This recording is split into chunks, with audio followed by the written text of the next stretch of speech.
For over 2 millennia, historians have painted Cleopatra as a seductress, a queen who leveraged her physical beauty to charm and control the most powerful men in the ancient world. But that narrative is Roman propaganda. Her conquerors wrote those stories specifically to erase the historical memory of a highly effective political strategist. We know this because the actual historical record survives.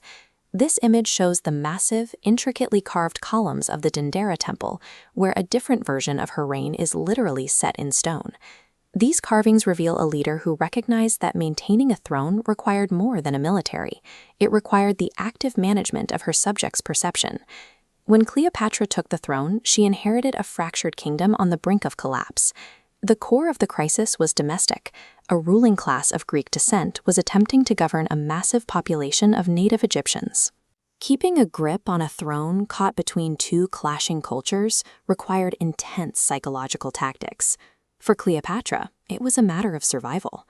She was born into the Ptolemaic dynasty. The Ptolemies were a Greek royal family that ruled Egypt for nearly 300 years, and their family tree was built on internal betrayal, where murdering a sibling was a standard method for securing power. At 18, Cleopatra experienced this firsthand. She was overthrown by her own brother and forced to flee into the heat of the desert wilderness. But she adapted. She returned from exile backed by the military might of Rome. This marble bust shows Julius Caesar, the Roman general who provided the exact leverage she needed. With Caesar's legions behind her, she systematically eliminated her domestic rivals, proving she would use lethal force to secure her crown. Military backing from Rome solved her immediate problem, but it created a cultural liability. Millions of Egyptians still viewed her as a foreign, occupying Greek queen.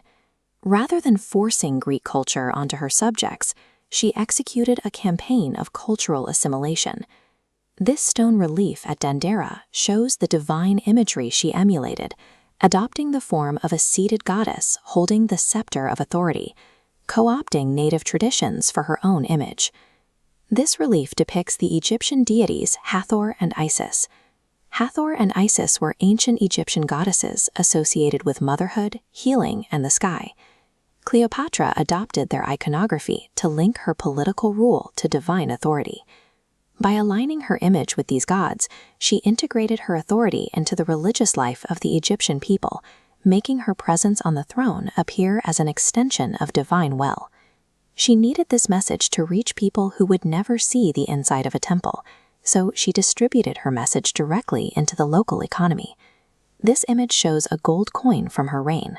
She controlled her visual identity here, rejecting idealized beauty for a strong, aquiline profile and a sharp royal crown. By putting this commanding image into citizens' hands daily, she projected control across her empire.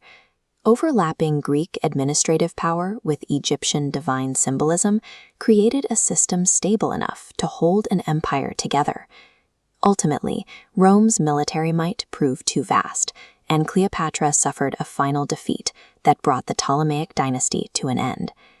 To this day, her final resting place remains one of archaeology's greatest mysteries, hidden entirely from the modern world.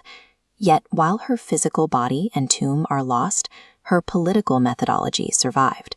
Her physical reign ended, but she demonstrated that power is most durable when it is not just enforced by an army, but accepted as a belief.